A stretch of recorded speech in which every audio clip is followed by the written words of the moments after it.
Okay, cool. So yeah, we're here. I'm here with Mighty Peter, and Hello, hello.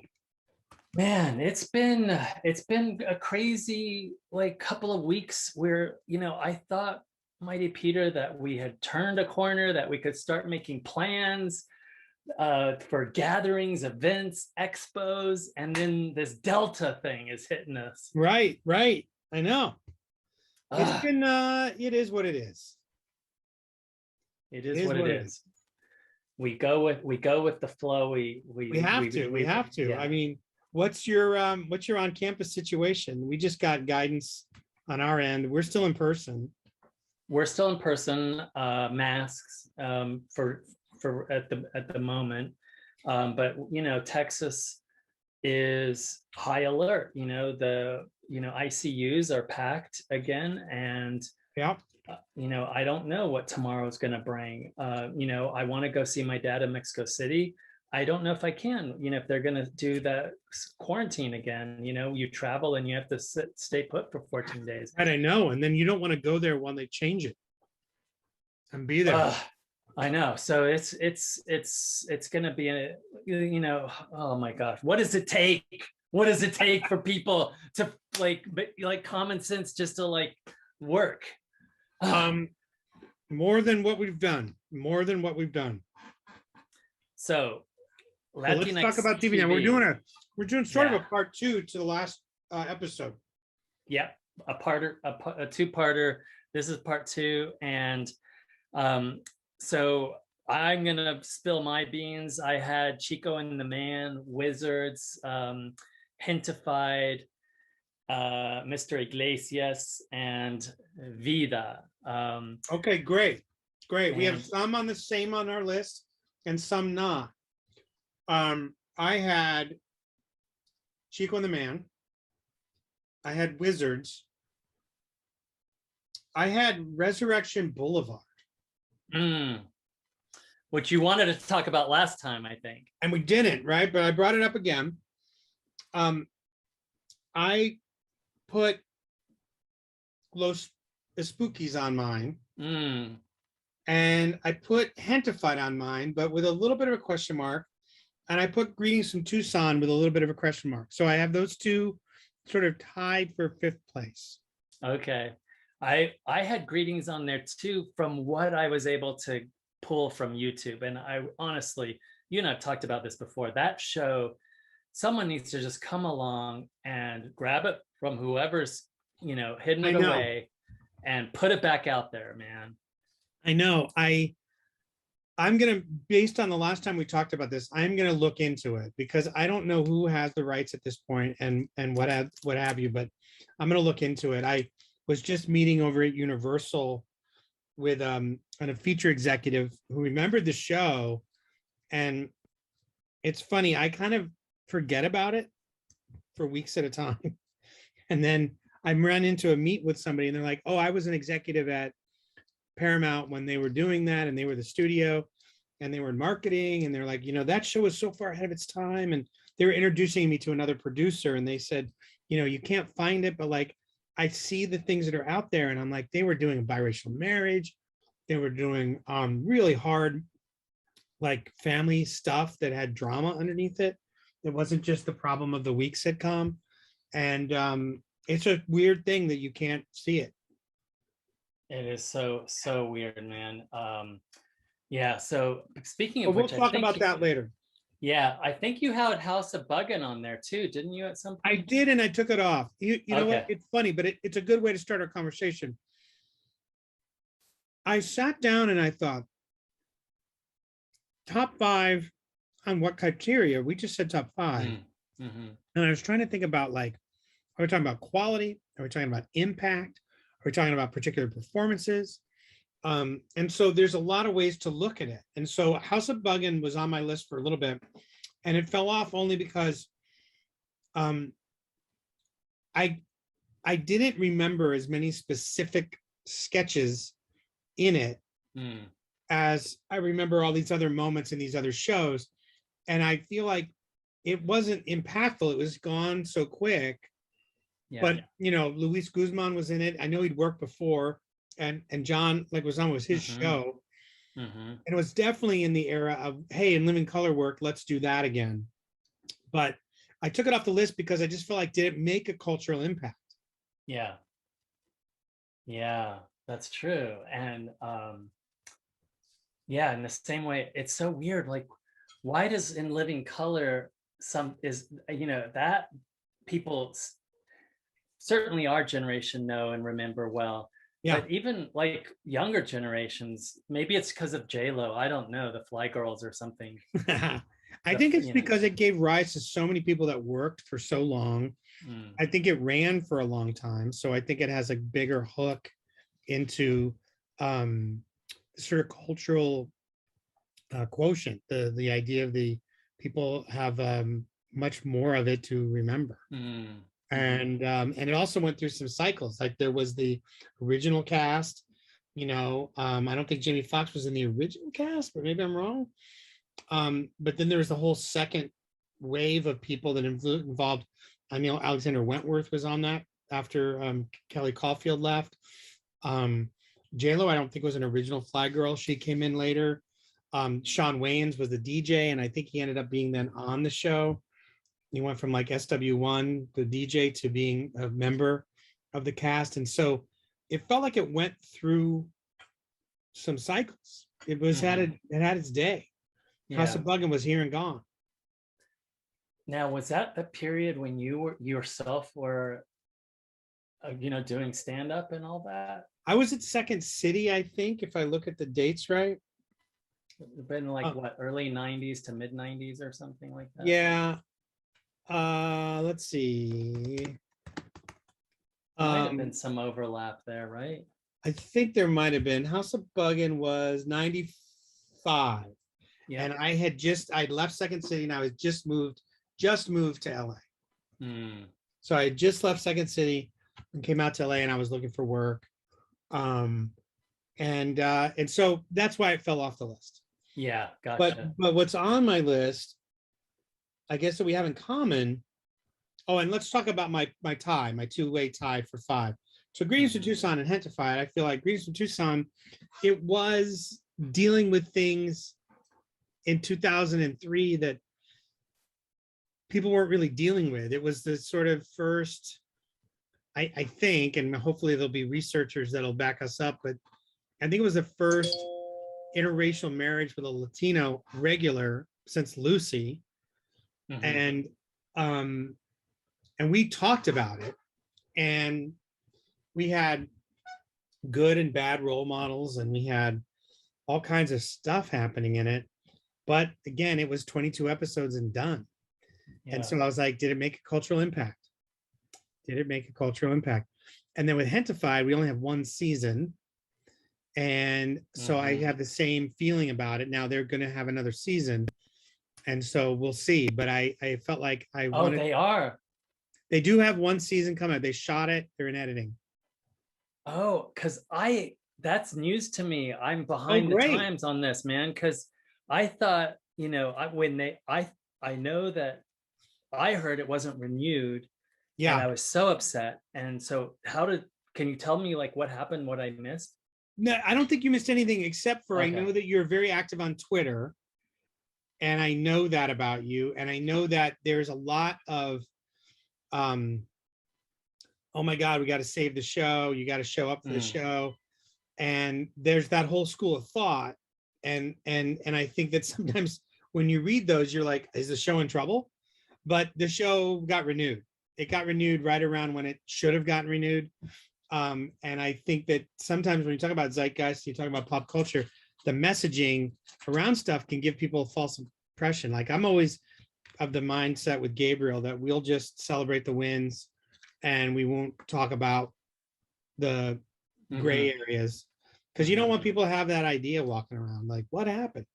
It got renewed. It did well, and they gave it a second season. And the big win at Netflix, as you know, with Iglesias being ended after 2 and many shows being ended after 2, you're like, will it get the third season?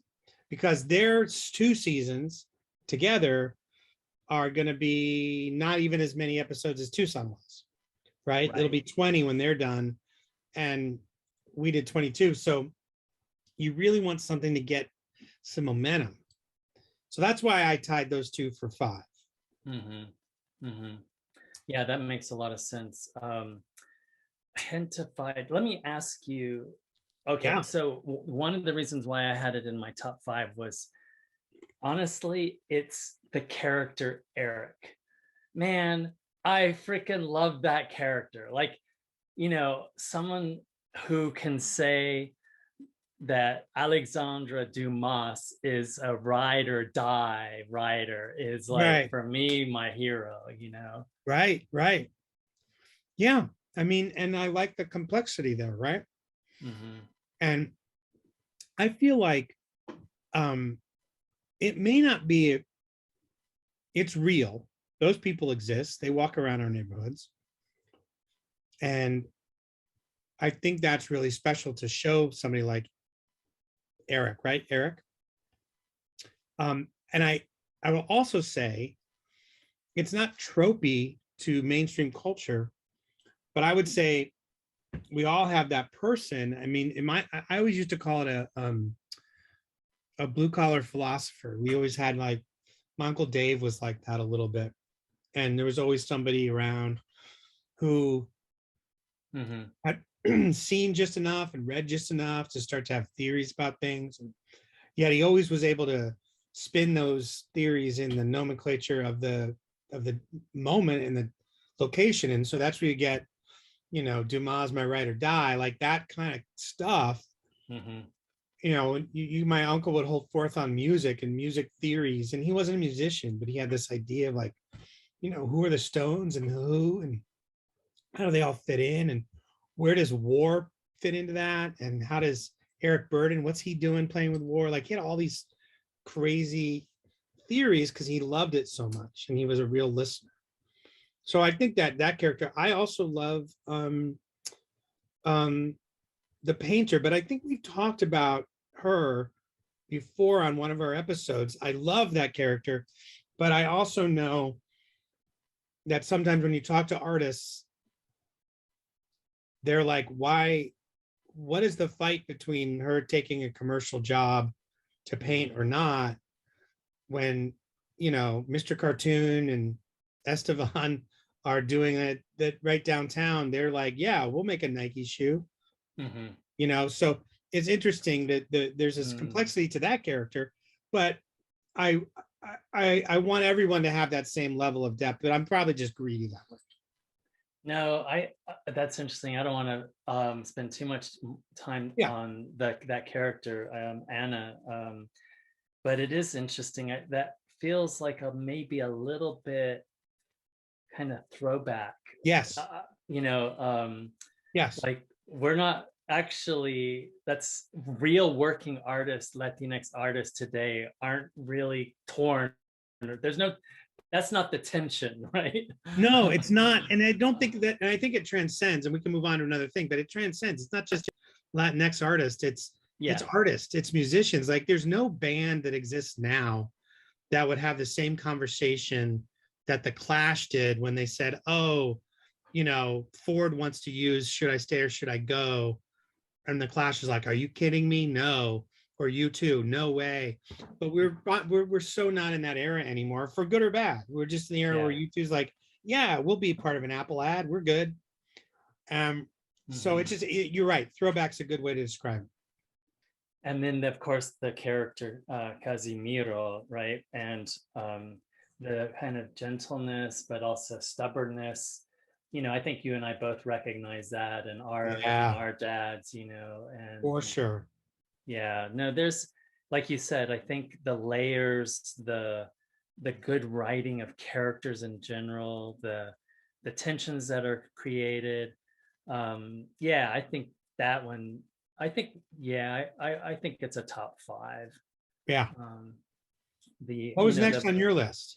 the mixed status family, with the undocumented At the very issues. end, at the very end. Yeah. Yeah. Um, yeah, so let's jump us back to Chico. And Sure. one of the things with Freddie Prince, of course, there's the tragedy around him. Someone who's so witty and caustically funny and, on the screen, but somehow very troubled, in behind the scenes. Um, but the, it's in a way, those 70s shows like Welcome Back, Kotter, Chico and the Man, Stanford and Son, all those shows for me were really, they're enveloped in a lot of warmth and nostalgia, because I would go to my abuelita's house because we didn't have a TV, and that's where like I could watch this stuff. And it was also like mid 70s was really like my acculturation, if you will, into being a US Mexican and not a Mexican in Mexico Mexican, because we moved when I was right around that time. And my mom, threw us in the bus and brought us back because things didn't work out with my dad. And we lived with my grandmother for a little bit. Then when we moved out, we were right around the corner. And so, for me, looking back at and kind of looking, going to YouTube and kind of revisiting Chico just to see like what it was about it. It is smart writing at a time when you didn't see a lot of Latinxs pushing back in a smart way, but maybe even more for me, it's like nostalgia. Interesting. I'm with you there. When I rewatch it, there is a warmth to it. There's a smallness to it.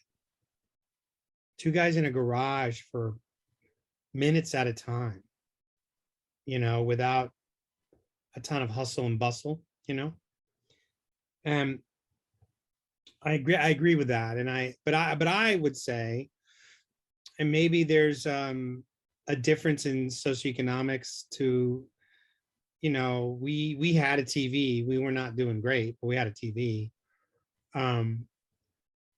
My dad worked at Sears, and I think you hit the nail on the head about some of it when I look back at it, because my household was one where you didn't push back. I'm not just against my authoritarian father, but you were sort of taught from a young age, even though we were in California, it was like, we keep our head down, work hard, don't ask a lot of questions, and we just bear it. We bear things up, we do that.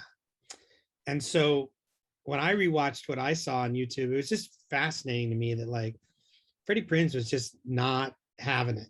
This old man was going to get called out. There was definitely sort of a late 60s, early 70s idealism, a little bit, and I don't know what the writers did and didn't know, but a little bit of the Chicano moratorium and the Chicano movement, and like, we're not going to be quiet anymore out of that character. And then the other thing is, it's so fascinating to me that like Gypsy Rose, the very famous lowrider that's at the beginning of the credits in Chico and the Man, and it's set in a Mexican American neighborhood. And I guess he plays a Mexican American, right? He played a Mexican American, but all his stand-up, he's Puerto Rican. And so I found that very fascinating too. Yeah. And I don't feel like he put on a voice to do that I could see.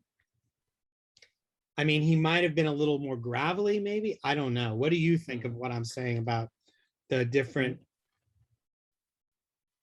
Yeah, no, I'm with you, man. I think, I think what you're putting your finger on here is there's a certain sincerity to it, to the writing. It's smart and witty, and it's it's even radicalized, but it's sincere. It's sincere. And yeah, I think you and I will both take that over the smart and witty, but that feels performed, Yeah. He also was yeah, optimistic.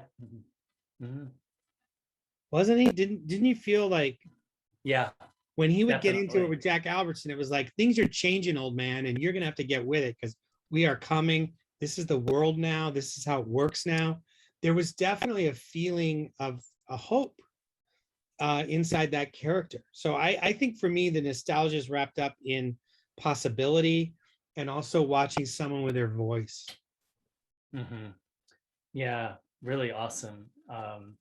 Love that. So, let me, before we move on to Wizards, why? So I had one day, but it was kind of down on my list.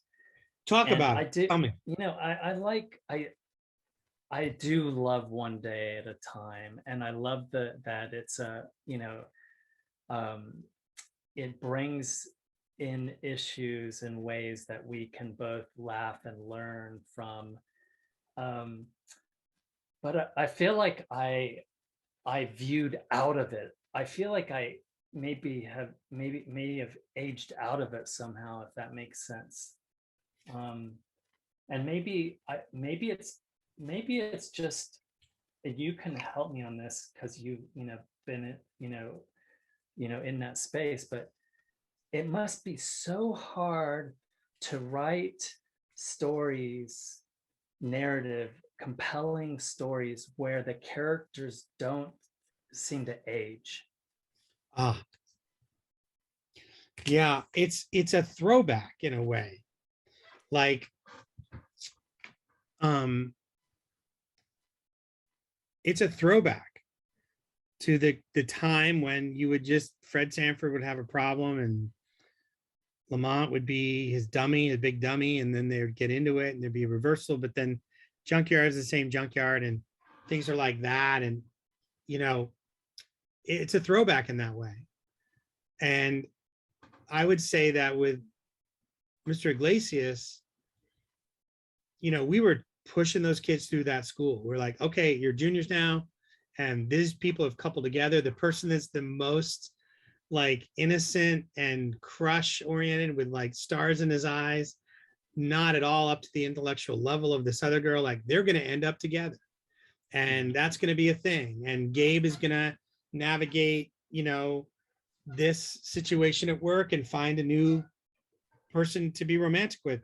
Mhm. Our plan had we come back for third season was we were talking about having a new principal, having Sherry Shepard get promoted and be a district person and have Gabriel or Oscar Nunez or Tony, like who's the least likely person to be in charge of that whole school and what would that do to them?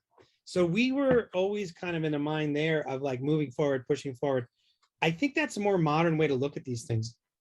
I think that maybe that might be what you're talking about. Mm. Yeah, that makes a lot of sense now. And I know that Yeah. they did arcs. I know they did the arc with Mhm. coming out. I know they did the arc. I was there that first season for that, and then I know they did the arc in the second season of getting the Isabella into a relationship, and I know things like that were happening, and um, um, mom was going to become a nurse practitioner. There were things happening, but it wasn't the thrust of it. It was almost like the background, in my opinion. Yeah. Yeah.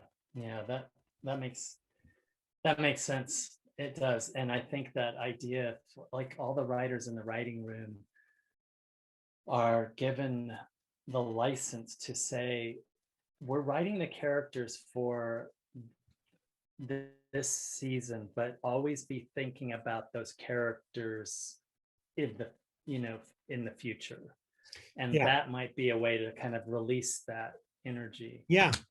That's really well said. Really well said. So, um what Wizards, let wizards? me tell you. Yeah, So I mean, that's your baby, but yeah. I for me, Wizards is also holds a special place, because I'll tell you, my kid was born in 2006, and as much as kind of kept, you know as much as possible, her in the books and kind of the art and stuff, at a certain moment around 6 7 years old, she would start watching some shows and, shows and reruns and movies. And guess what? It was Wizards. And me sitting with her and loving it. And, here is someone, Alex, who looks like my kid. And, little brown skin, little thing. And, just like almost cut from the same mold. And in a way, she was a superhero for my kid, and she was my superhero. Yeah. Well, that's really nice to hear. We really worked hard on that show, and I think it does hold a special place in my heart. It was an important time in my life, and I think we took a lot of chances with that show creatively, in the space we were in, the overarching narrative of who was going to win the family competition, and and how it was going to work, as a long arc. The idea of a biracial family, once again, cut from the cloth of my own world, but this time it was magic powers and then not magic powers. So the Mexicanness was in there, but it was in there in different, interesting, unusual ways.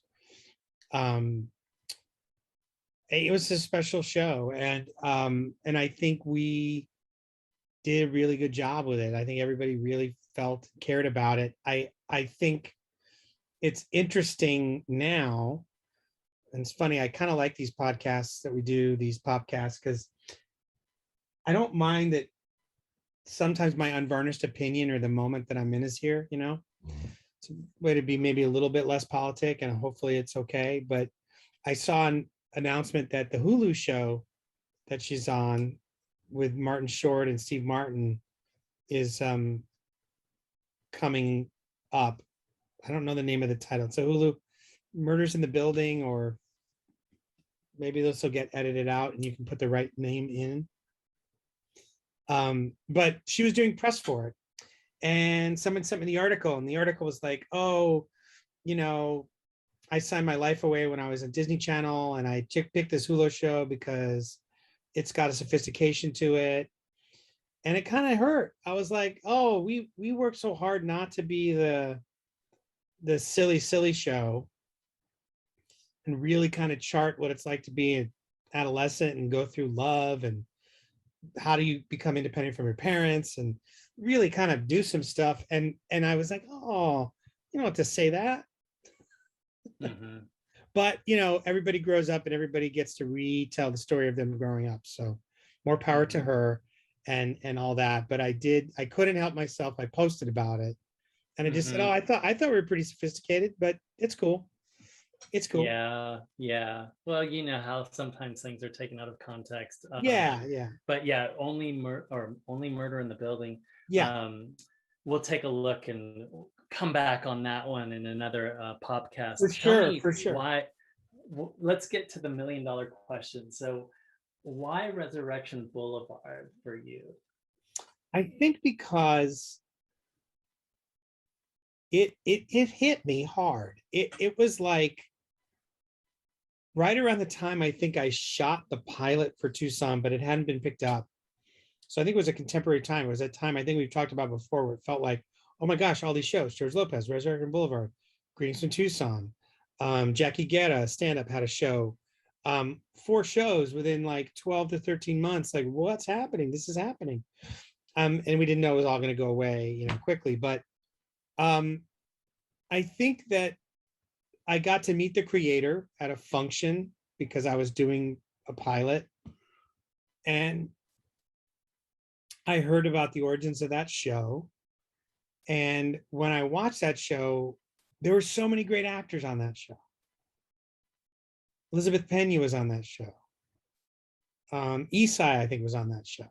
Mm-hmm. It was almost like, and Tony was the patriarch, I think. Tony Plana. Mm-hmm. It was almost like everybody that I idolized growing up was in one show together. Mm-hmm. And so you just couldn't help but just be excited about it. And I felt like they took some chances. They really wanted to show who we are. I later found out that you know, it was going to be a family drama, and I don't remember the original backdrop, but that Showtime was like, we'll pick it up if you make it about boxing, because you know Latinos love boxing. So that was Mhm. almost like an afterthought, the like Hmm. family of boxers. It was like Mhm. not the beginning part of it. Mhm. Um, Marisol Nichols was in that show. I thought she was great.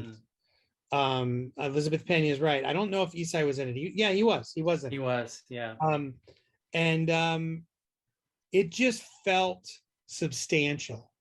Mhm. Daniel, uh, I can't, it starts with a Z. He played Ruben, who was sort of this punch drunk brother who was so sweet and like he'd been damaged. I don't even know if people knew it was CTE back then because it was 2003, but he was the punch drunk fighter who people took care of, and he had a tremor and he did such a great job. I remember him coming into audition for the part of Joaquin in Greetings from Tucson that Mhm. Julio Oscar Machoso got. And it blew me away when he walked in and slated and started reading. And I was like, he's not punch drunk. Like this guy was so good at playing someone who was dealing with head injury and head trauma. It was just incredible. So I just felt like the performances, I feel like people really left it on the floor there and they really went after it. Mhm. Now, did you watch it? And was I just in some weird fantasia where it didn't You know, connect with anybody else? I'll be honest. Well, Yeah. okay, so there was something really compelling about it in terms of I felt like it was a show that had a very balanced kind of gendering of character for that era, right? For that era, for sure. And I thought that was really compelling. And I thought that the Latinos were really strong characters and not just reactive characters, you know. Also, Ruth, what's her last name? Livy, Livier, Livier. She played one of the main characters, one of the sisters, and she Mhm. looked almost exactly like my Aunt Martha. Oh yeah, So I was okay. like, oh, so there's all kinds of personal whatever. So you're saying it was a gendered, it had, it for its era, it had a really, Yeah, yeah. And I thought, yeah, even that character, you know, I just, I, for that early 2000s, I felt like, you know, yeah, like the character that Ruth plays, Yolanda, you know, all the other Latinas, also their presence, like I felt like they got, you know, equal screen time, yes, you know, all of these. And so, you know, it wasn't just the Lou Diamond Phillips show or the Ese Morales show, or, yeah. you know, it was really, you know, it was for the early 2000s. I thought it was doing a really great job there. It also brings that sincerity that we were talking about, but there was, I don't know, maybe it was just the time in my life, Could be, busy, but or could it also be that they dealt with, you know, like there's no lying about it. It dealt with a lot of the machismo. yeah, You know, there's a lot of like throwing the napkin down and storming out, and there was a yeah, lot of that. I mean, there were family yeah, of boxers, and that was going on. And that may not be something that was hitting you right. yeah. There was something that didn't work, like some of these others. Um, but that's not to say that it shouldn't be in our top five. No, no, And no. And it's good that we have both have our own lists too. I mean, yeah, that's yeah. fair and fair enough, you know. And yeah, I was thinking too that this might have resonated, well, and might continue to resonate with you in ways that shows set in LA, and in this case East LA.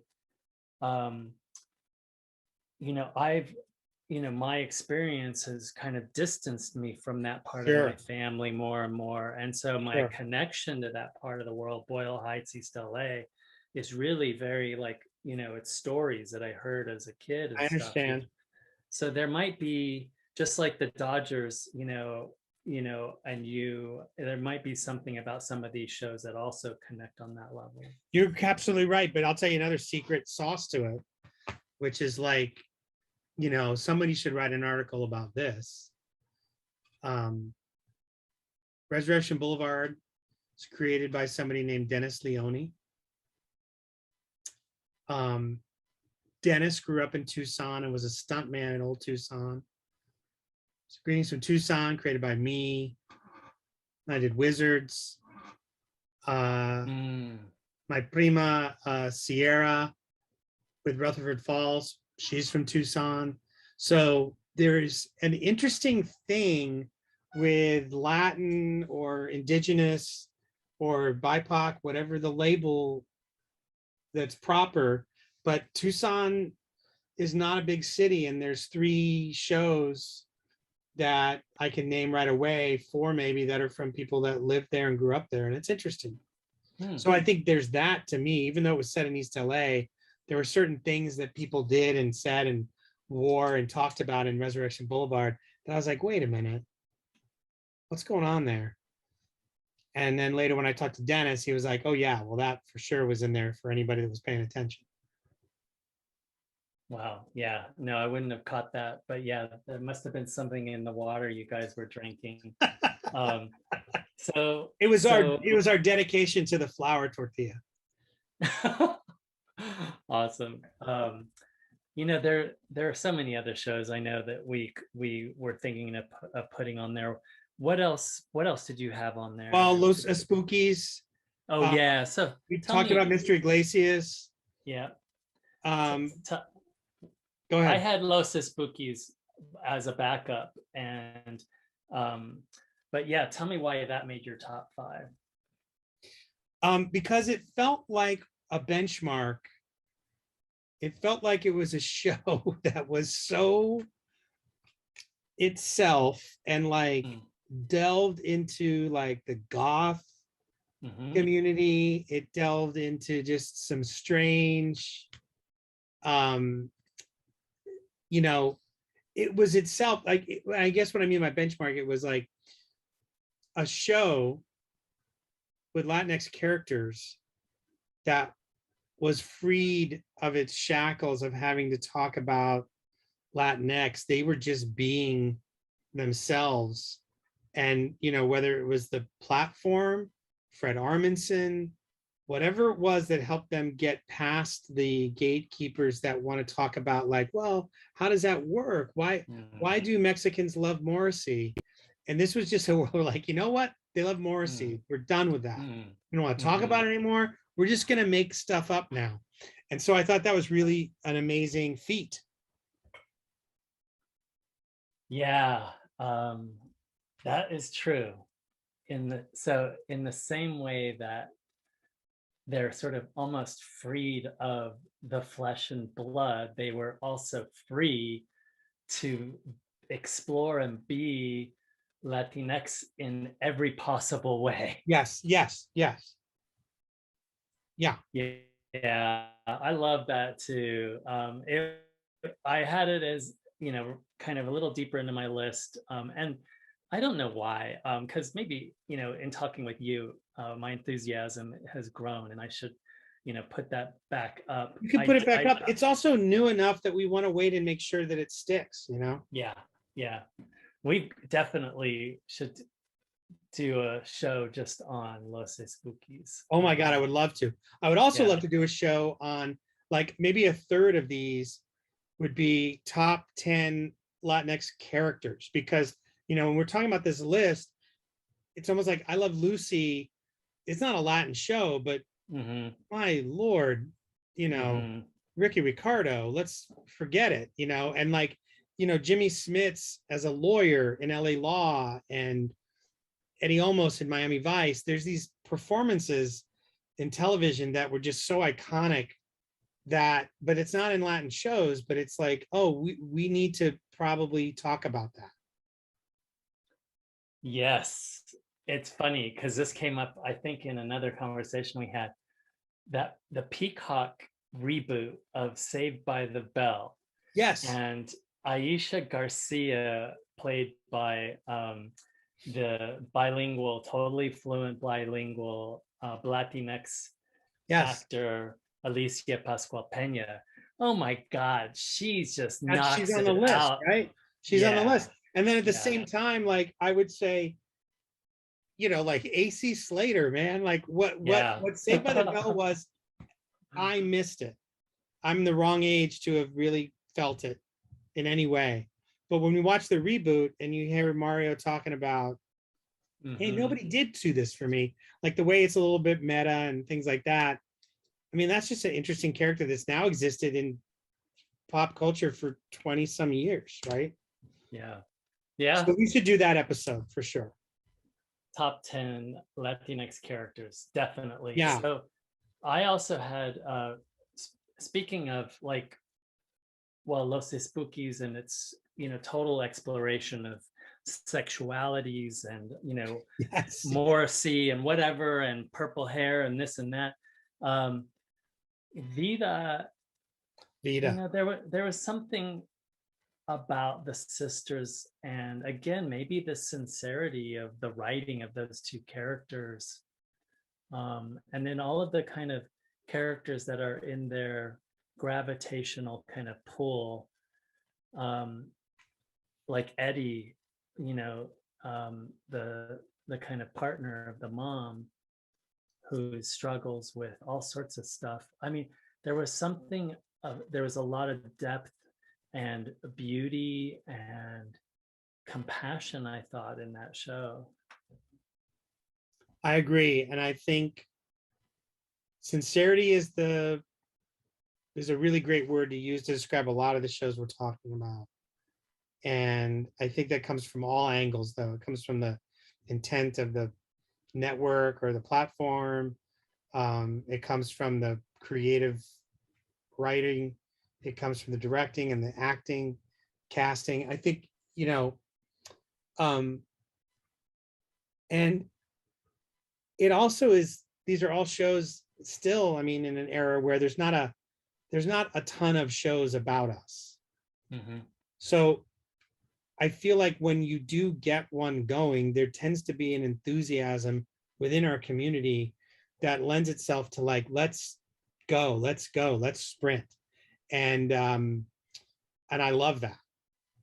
And I think that, that Vita is a perfect example of that, and of people being excited about it and wanting it to succeed. And I don't think we want to let that passion die, no matter how frustrating it continues to be, because that's going to be the thing that's going to get us over eventually. Right. And I mean, that was one where I felt really sad that it didn't get renewed. But, Yeah. Who knows? I was just surprised, with your announcement on Hintified. So Yeah. And I surprised you when I told you Iglesias was done. I'm just yeah, filled with surprises. Some good, some bad. Well, look, Mighty Peter, next round will be our top 10 Latinx characters. This has been, as always, so awesome. Yeah, me too. It's a And great end to the day, and I hope people like it. I hope they really enjoyed the sun setting, so that I'm completely now washed out, and you don't even know I have a beard anymore, which is great. I think you should try out for a role in Los Spookies. Yes, And this should be, how you angle and light absolutely. your I scene. think I'm someone called El Blanco, and I appear maybe once a year when the day is right and the sun hits that tree right. And you can ask me one wish and I will grant it. And that's it. And they're trying to get to me before the sun moves. So We'll call them up. awesome. We'll tell them. Well, Mighty Peter, as always, thank you. And Thank you. I love these, and let's keep them going.